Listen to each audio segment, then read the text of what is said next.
You ever actually realize that if you lost all your memories right now, you could be an entirely new person? And that the only thing holding you back from being an entirely new fucking person right now, this moment, is you having an attachment to your previous memories. To not allow yourself to make certain changes just because you have a track record. But you gotta understand that if we kind of apply this experimental thought here of like, okay, what if I woke up tomorrow and I had a fucking accident, I got into a fight, I smashed some motherfucker in the face, but then he kicked me in the face and I got a badass concussion where I lost all my memories. If that happened and you woke up tomorrow, you had no memory, no recollection of who you once were, everything that happened. If you woke up in a hospital and a doctor comes to you and he starts explaining to you off of a little notepad. My man grabs a little fucking notepad just like this one, starts reading shit out to you, starts telling you want badass motherfucker, man. Goddamn, you got hoes, you got money, you billionaire, this, that. And he starts telling you the person that you are or that you were, right? Refreshing your memory. There was actually a movie about this. I believe it was called 50 First Dates. Don't hate on me because I watched a sucker ass movie, but it does illustrate the concept well. You know, you gotta compromise sometimes when you're watching a movie with a girl. Anyways, this movie is about this woman who apparently lost her memory or whatever, and then every morning she wakes up with a clean slate. She doesn't know anything. And what her, I guess, boyfriend, husband, whatever did was he made a movie about her life, like a 5-minute video going through everything, explaining, hey, this is why you lost your memory, this is who you are, this is who we are, blah, blah, blah, blah, going through everything. So every day this person wakes up with a new identity or a clean slate. Then through that video, it becomes the same person that she's supposed to be, I guess, every single day, just because her memory is refreshed. And that's basically the same thing that you could do for yourself. But most people don't. Most people go with the default program and has been there for years, ever since you were born and you were, essentially getting all these new reference experiences throughout your life. But if you just think of that mental experiment, hey, if you just lost all your memory and then you started telling yourself a new story about yourself, or then someone else, like a doctor or a husband or a family member or whatever, started telling you stories about who you are, you would take that and you would just take that as reality because you're building it on top of a clean slate. The reason that most people, because everybody kind of wants change, right? At least something in their life. Damn, I'm looking good today. Goddamn. A little suntan, a little beard. All right, enough. That's what I tell myself every morning, guys. I wake up, I go to the bathroom, I look in the bathroom, I start flexing and ask myself, who's the most handsome fucking guy in this bathroom? And there's an obvious answer to that because there's only one person. Anyways, you actually want to change something. So why aren't you? Because the way to change something is not actually what most people believe, and the whole standard in the matrix type psychology that's pretty fucking ineffective, where they prescribe you a bunch of shit and they start digging in your past and they start figuring out, why are you the way that you are? Why are you an insecure little bitch? Why are you crying ever something small happens? Why are you procrastinating all the time? And then you're gonna come out with all these different things. Oh, bro is traumatized, bro's dad left him, bro's mom wasn't a good mom, whatever. Bro, come on. Everybody had that shit, okay? Everybody has trauma. Everybody has a bunch of shit happen to them. Everybody's been, well, not everybody's been in a street fighter, near death, I guess, but most people have had some very severe shit happen to them, and most likely most people have had much more severe shit than you have. And I know that for myself to be true as well. Like sometimes I tell people about how I grew up and everything and the things that I've done and, experienced, and people will be like a girl, for example, right? They'll be like, oh, that's so traumatic, this and that, and it's, really feel for you, blah, blah, blah. I'm like, to be honest, there's people that have had way worse shit than that, I was just talking to a friend of mine yesterday, and my man 50 Cent got shot 9 times. I mean, how much worse can it get? So anyways, there's literally women that get trafficked around since the ages of 4, right? And just get raped every day.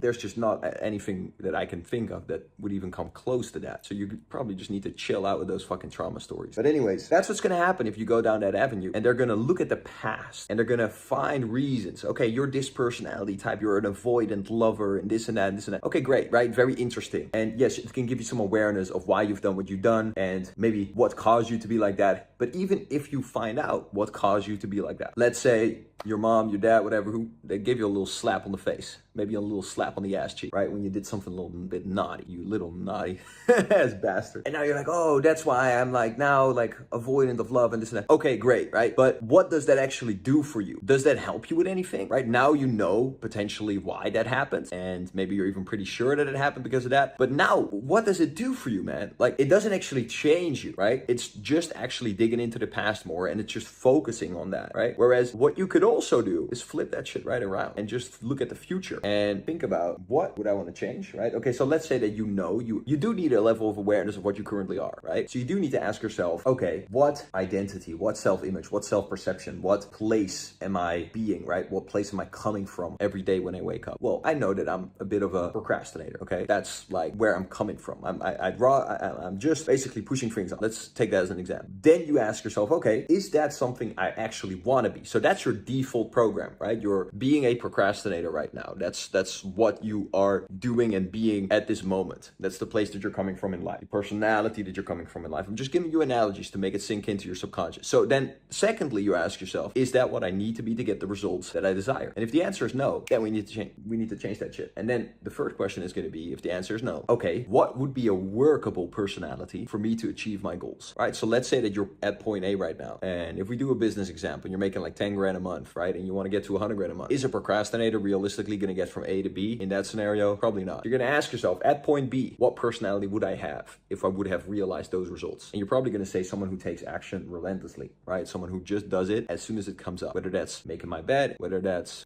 cleaning shit, or whether that's answering an email. I just do it instantly, okay? And that's the personality. So it's an action taker. It's someone who is proactive. We're going to use that mental stance, that as a word to describe the mental stance that you're going to need to be coming from if you want to achieve that point B, okay? And in all honesty, proactivity is something that is probably going to be applicable for anyone trying to get to any point B, okay? Because if you're trying to achieve anything, you probably need to be that. So I need to be coming from a proactive personality, right? So then what you're going to do is you're going to say, ignore that whole past thing. We're going to start from a clean slate, and then you're from now on going to act as if you are proactive, and you're going to follow the actions because you're being that, right? So you decide that you are proactive from now on, just like I told you in that beginning, right? In the example of like, okay, you are, you've lost all your memory, and someone tells you, hey, you're a guy who's really productive. You're a very proactive person. You're very honest. Okay, so one of the things in there was proactive. Are you then very likely to start behaving proactive? Yeah, because you believe you are, because there was no other memories, right? So how do we recreate that scenario? Because obviously you can't really actually forget everything that you are, and you probably wouldn't want to, because you probably have some nice memories in there too. At least I hope so. So how do we then do that? The only way to then do that is to just decide. It's kind of a fake it till you make it attitude, right? Or believe it till you achieve it, whatever the fuck you want to say for a little riddle, okay? But it's all the same shit. You just step into it like it's true. That's it. And then from there on, the more reference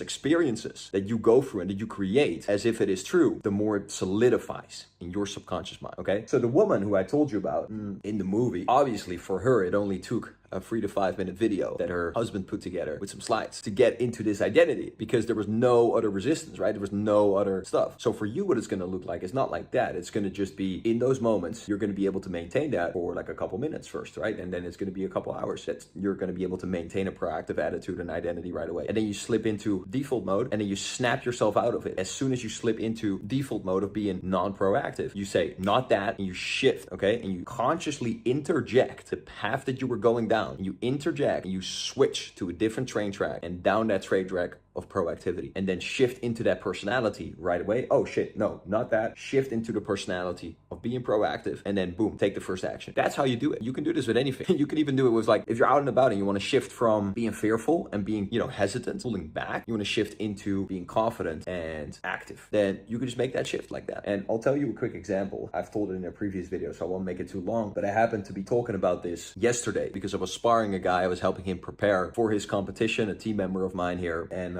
he's a little less experienced than me, I would say. Well, obviously I fucked him up, but that's all to learn. And basically we were chatting after the sparring. And I told him, listen, if you're going to go into your fight with this mentality, you're going to lose, and you're going to get your head smashed in. Because what he was doing in the sparring is he was being hesitant. He wasn't committing.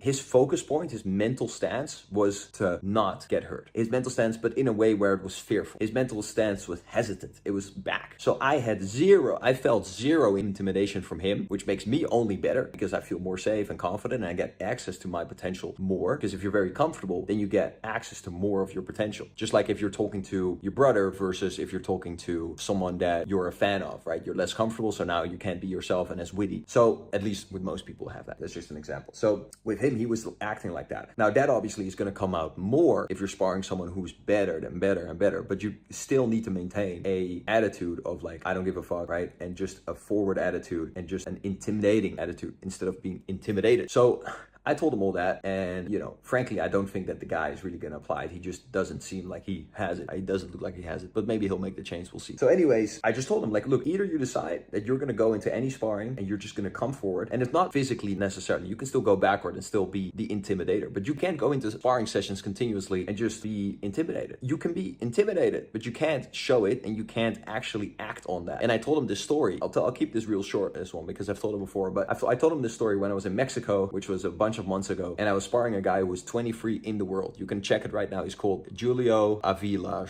some shit like that, some Mexican name. Nickname called Luna. Anyways, this guy is literally on BoxRec, professional boxer, ranked 23 in the world in the welter division, okay, which is like a little bit lighter than me. And so anyways, this guy was gonna spar him, and I was already nervous up front because I knew that this guy's a banger, right? And obviously he's like, oh, damn near the best in the goddamn world. So I'm going to spar him for 4 rounds. You can't go out and there's no going light, right? So I was already nervous up front. And I also, right, everybody gets nervous and shit, but it's just about how you go and treat that. And so I went into sparring and I was just like, fuck that, this, right? Not that, this. And I went in that fucking spar, and I'm telling you, we couldn't record it, but there's some pictures of it. Maybe I'll throw it up here. And I went into that sparring like a motherfucker, okay? I came forward, I was being myself 100 fucking percent. And I just, honestly, it was probably pretty even, right? Like a 50-50, ultimately the result. Or I would say that I may have had the upper hand. That's just my opinion. My coach said I did really well as well. But anyways, the point of that is I was scared. I wanted to retrieve. I wanted to go back. I wanted to just punch light because that's naturally what you're going to want. But I interjected and I said, no, we're fucking going at this fucking guy with everything we got. And we're just going to fucking, and it doesn't mean that I don't have technique. It just means that, okay, I'm going in there, you know, from a place of confidence, from a place of being a savage, right? And that's how I'm entering. And then my actions reflected that. And then he wasn't like, oh, I'm just going to be able to fuck around with this guy. Because you know what people always say, like elementary school rather, that, you know, they always bully people who show that they can be bullied. Or when people are going to rob a person, they're always going to choose the person who walks kind of like this, right? Who's just looking like they can be fucked with. So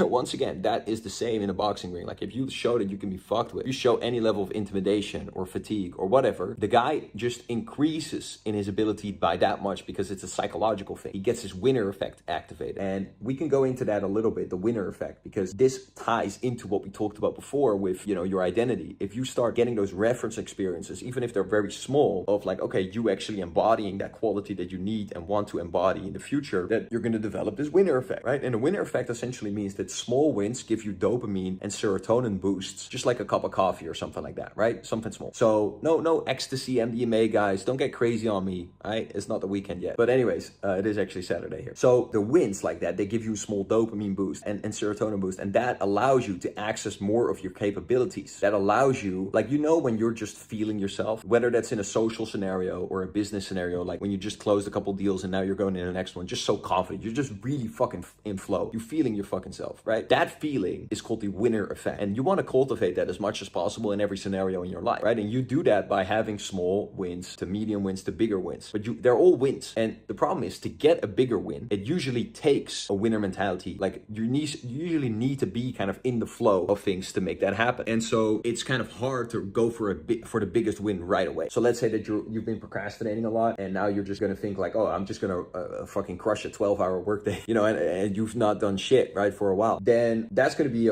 quite a big ask, right? You could make it happen, and I'm all for like going for the biggest win. But a more realistic kind of thing is to start stacking smaller wins, right? Start stacking the win of like, okay, I just did this annoying task that I have been putting off for a while. And it can even be, okay, I just cleaned my room. Okay, I just fixed my email organization. Okay, I just did that. And now you've just done 3 small wins. And now you're already, okay, we're fucking in there, right? We're going. Get a little boost of dopamine, right? Get a little boost of serotonin. And then from there on, you want to take on a little bit bigger projects, a little bit bigger things. And now you're in that winning momentum, right? And when you feel like a winner, you can do anything, okay? I'm just telling you. I was even talking about this with a friend, and it's like, you know, when you're making good fucking money, when you're just making, like I'm clocking in, you know, probably on average 5 to 10K a day profit at the moment, but we're doing a new project. So that's going to be like, I honestly, and I know most of you guys on this channel, like you don't really know what my business is and what I do for my money. And you don't really know my career because it's a reasonably new channel, and we're getting a reasonably new audience is what I'm more so mean to say. But I've been doing that since I was 19. When I was 19, I was clocking in, you know, 100K a month profit, 150K revenue with my businesses, you know, in marketing and consulting and that kind of stuff. That was mostly in my original country. Anyways, not to go into that, but when you're doing that, when you haven't made that kind of money in a while, and then you start really fucking clocking in the cash every day, you get this winner effect. Now you feel like you can do anything, right?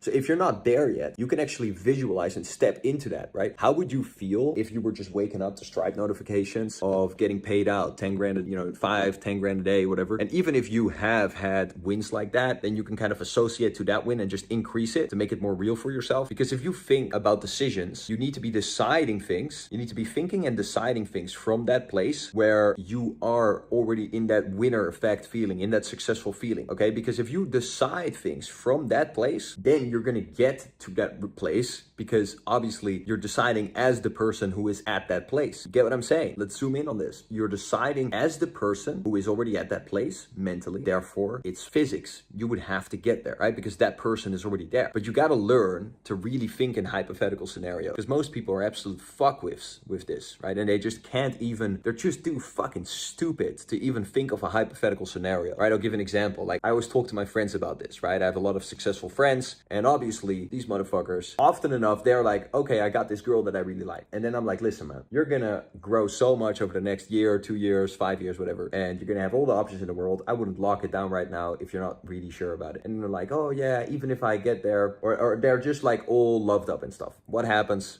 1 year, 2 years later, now they're famous, now they're extremely successful, and they leave that girl, right? Because they never fought into in a hypothetical scenario, and they, in the sense that, they kind of wasted the girl's time, because they were like communicating in a way where like, oh, we're gonna get married, this and that, and then they just bounce, right? Because they couldn't think in a simple hypothetical scenario. If I would have truly all the options and truly all that, would I still want this girl? And I'm not saying that you should or you shouldn't. I'm just saying you should decide, from a place that has all the options. So maybe you do. Maybe you would still take that girl. But I'm just saying, learn to think in hypothetical scenarios, right? Because you need to understand if you still would want the option if you had all the options. It's the same with anything else, right? Okay, you have this business and you're like, oh, I'm super passionate about this, or you have this little thing that you're doing. Okay, would you still do this if you were able to make 10 mil a year, right? Yeah. No. Okay, take a second there. Like, you're not visualizing properly. Visualize properly and hypothetical sketch it out properly to where you really feel the feelings, and then decide if you would still do that. Okay, because most likely the answer is no, because you're not even thinking of options. You've never even thought of those options that you don't think are possible, right? And so therefore you're making wrong decisions because you're not actually including everything that could happen. Okay, so that's just a quick side note there. But fellas, seriously, these things that I'm sharing with you here, like, as you can probably tell, like these YouTube videos, I just do them off the cuff. This is not a channel that's designed to necessarily be huge. If it does, that's amazing. But if I can only, impact even one person with these little videos, and that genuinely makes me very happy. These deeper level thoughts are actually, in my experience, right? This is an opinion, and you can reject this 100%. You got to think for yourself. But I'm just saying, these deeper thoughts of truly how to think about things, how to enter things before you even think, right? Where to come from in life, right? This deeper layer that very few people, in my opinion, talk about, because on YouTube, it's all like, oh, the 5 mindset tips to be more productive. Schedule your day, write in a journal. Bro, come on. Don't we all know that shit, Do you really have to listen to that fucking shit? Anyways, so and on that note, guys, if any of you need some more extensive help, this is honestly a passion project of mine. If you want to know more about the business I do, there's some videos on my channel that talk about that. But if you want to have, some mindset help and some personal help, whether that's with your social life or your mindset, with your business growth, any of that, then just DM me the word coaching on Instagram. My Instagram is @BoydHoek. I'll leave all this stuff in the description so you can check that out, and you can shoot me a message. I'm just going to answer myself because this is, once again, more something that I do out of passion. And because when I speak a lot, when I coach people, and when I do that, I learn a lot from it as well, okay?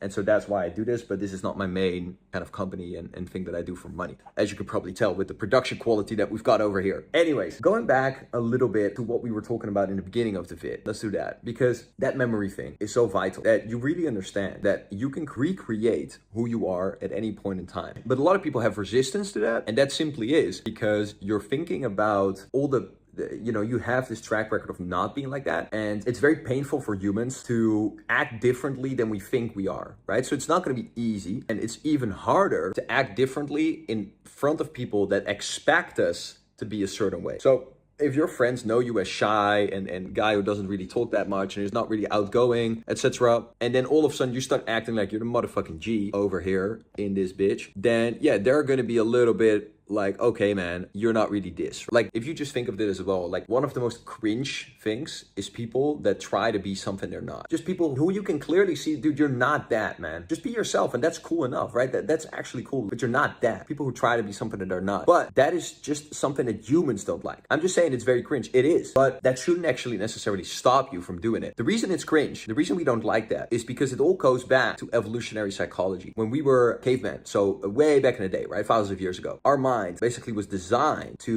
have pain towards all of these kinds of things. Because why? If you're just in a cave, in a little tribe of 50 people, right? And all of a sudden someone switches out, this motherfucker just switched up on you real quick. All of a sudden he's stealing your girl. All of a sudden he's a different fucking guy, right? It's painful. The reason we associate pain to that, and the reason we don't like that as people when someone just changes like that, is because it's unsafe, right? It's like, okay, if you're in a tribe of 50 people, everybody has their tasks, right? Everybody has their survival tasks and this and that. You got to be able to expect, like, know what you're going to be able to expect from people. Otherwise, it's going to be a mess and it's just going to be random as fuck. And that's a big thing. And then additionally, nowadays, especially also, if you start changing a lot, right? And you all of a sudden are, becoming way more successful, this and that. The reason people hate a lot on people online that show that they have money or that show that they have a cool lifestyle, whatever. The reason people hate on that a lot, or that even if people teach you how to make money, like, dude, there's nothing wrong with that. And that's one of my businesses where we actually teach you how to create an online business and this and that, but there's nothing wrong with that inherently. Obviously there's scammers out there and that's not fucking cool and that should be legally prosecuted, right? But if you are making money with something and then you teach other people how to do that,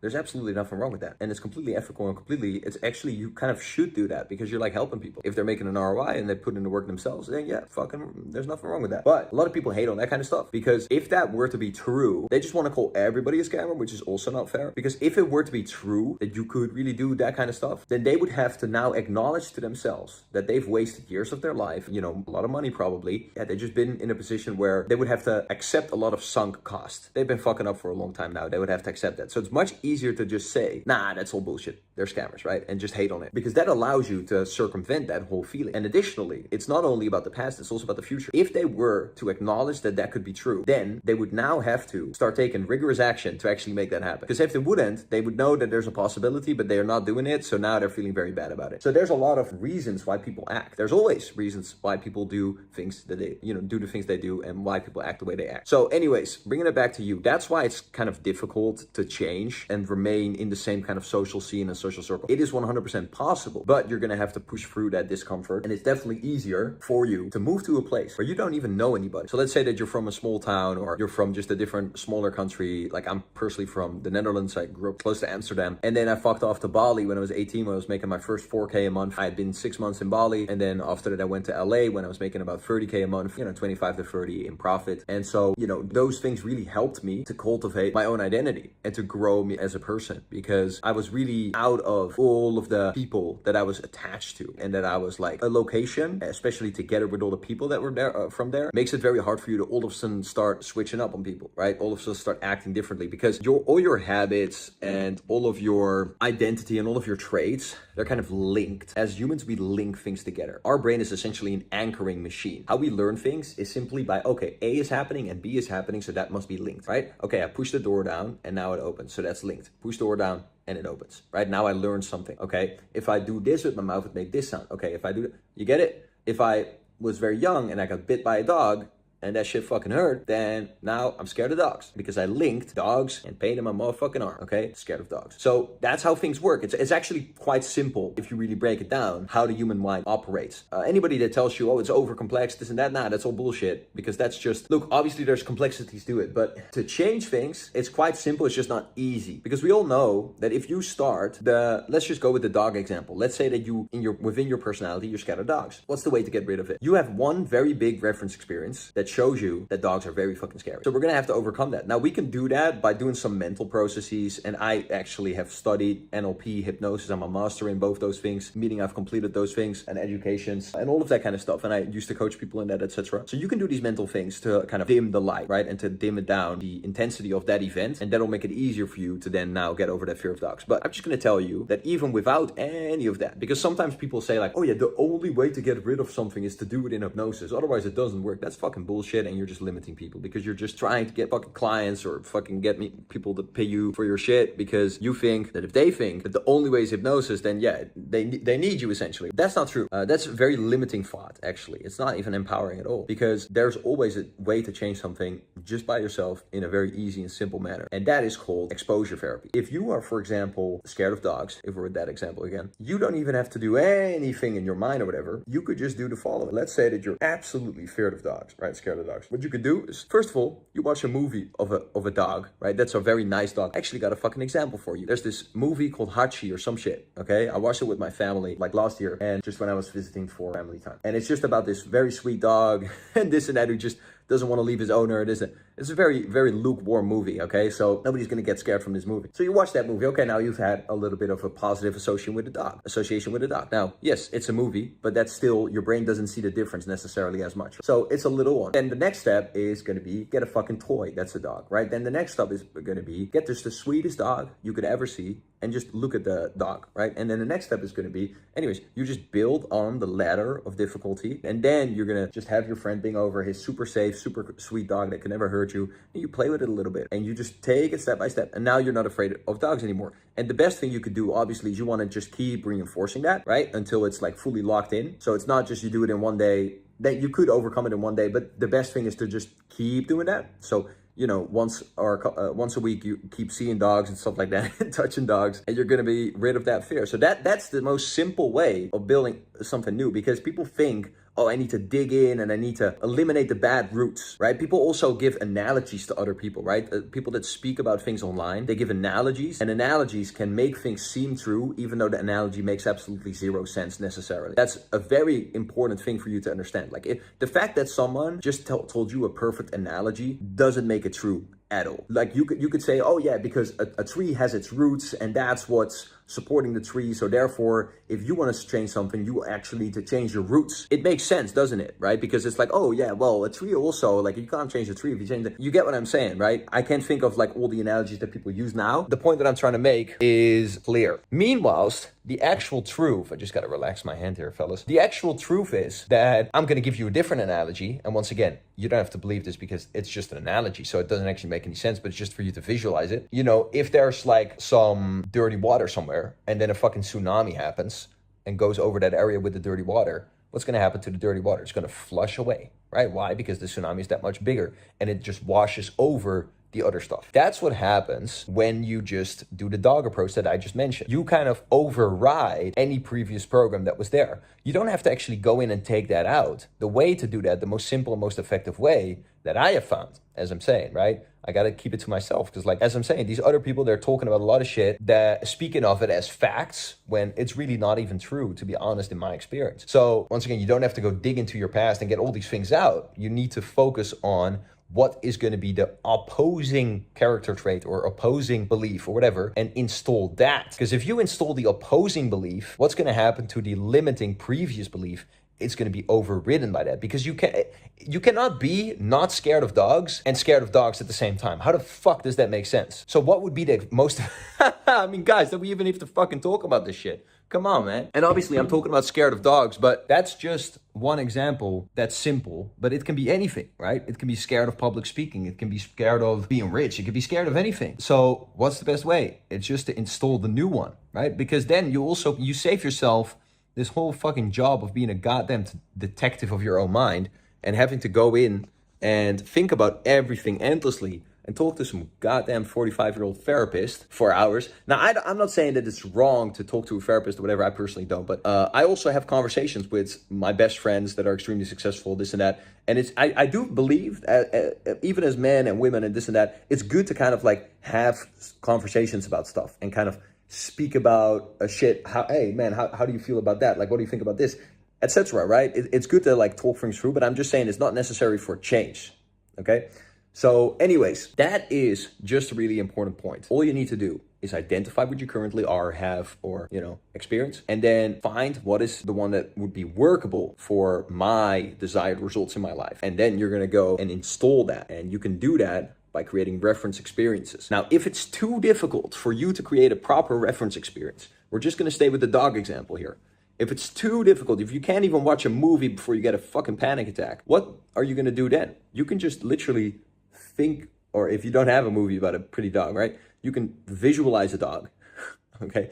Literally visualize a dog being like 100 meters away, right? And you just get exposure, because if you see dogs and it's safe at the same time, your brain is going to start associating and anchoring those things together. So, okay, dog, but it's still safe. So that means dogs are safe. But that takes much longer and it's much more difficult than dogs are unsafe, right? Because you only need one time that a dog bites you and now dogs are unsafe. But you would need like 100 times where the dog shows to be safe for you to get real conviction in that, okay? So people that, guys, why do I get so frustrated about this shit?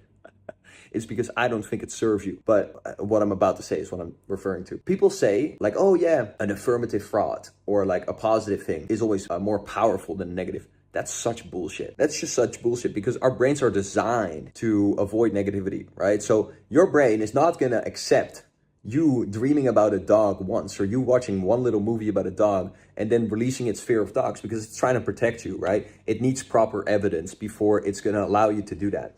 Now, there are ways to speed up that process. Like you can actually I can hypnotize people as well, right? You can hypnotize people and that way you can get into the subconscious more quickly. So that's a way to accelerate it and make it more easy for the person. But you know, my thing is always like, dude, you're gonna just get so much more resilience as a personal trait if you just fix this yourself, in the sense of like, if you just go through that exposure process, right? You're gonna have overcome it completely yourself. Well, look, coaching is always great, right? But I'm saying within that coaching thing, I can also tell you, just go through it this way. Adapt, just go through the process because it's not always that you want it to be easy. Now, I'm not talking about like, oh, don't get help, try everything yourself, right? I personally invest a lot of money in coaches and everything in every different aspect. But I'm just saying, don't always look for the easiest way out in that sense of the word. Anyways, that's basically how you change yourself. And, once again, stop associating to the past and to all those things in there that have been holding you back and that have been, having this whole sheet of like who you think you are. Like who you think you are is a very fluid concept, okay? Like you can change it at any moment. Like you can go and be anyone. You can be anything. And a funny way of trying this out, dude, is like go to a bar where you don't know anybody, maybe a different city, maybe even different country, and just act like, think about before you go there, just a social scenario. It can be anything. And it could even be a fucking, whatever, the gym or whatever, like anything where you kind of talk to people, and just think before you go there, I am going to act like I am a superstar, billionaire, celebrity, whatever, right? And just completely behave as if you are that. Okay, and you can also take this to another level if you're like actually in like a bar, and you can even lie because it's just for your own social experiment. You shouldn't then continue any relationship with those people because you fucking lied to them, or you should tell them honestly, hey, I was just doing a social experiment.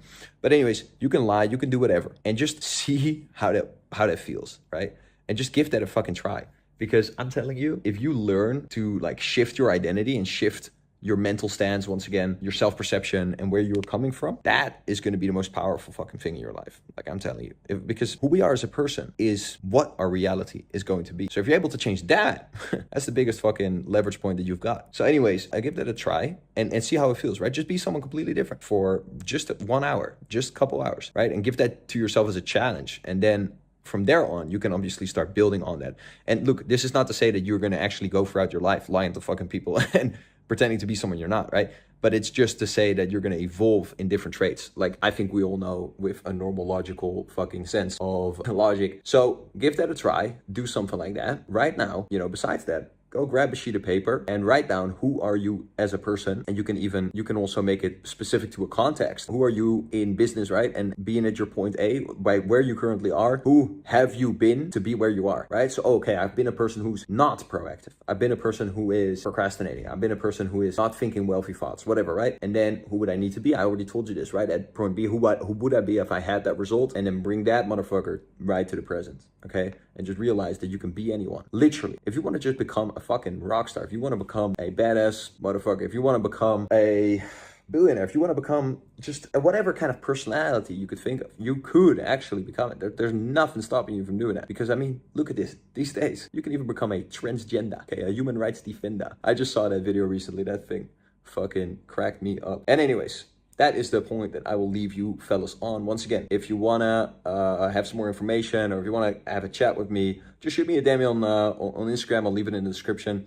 I can't put links for whatever reason, so it's just @BoydHook. I'll leave it down there. And with that being said, go crush it, my friend, and I will see you in the next one.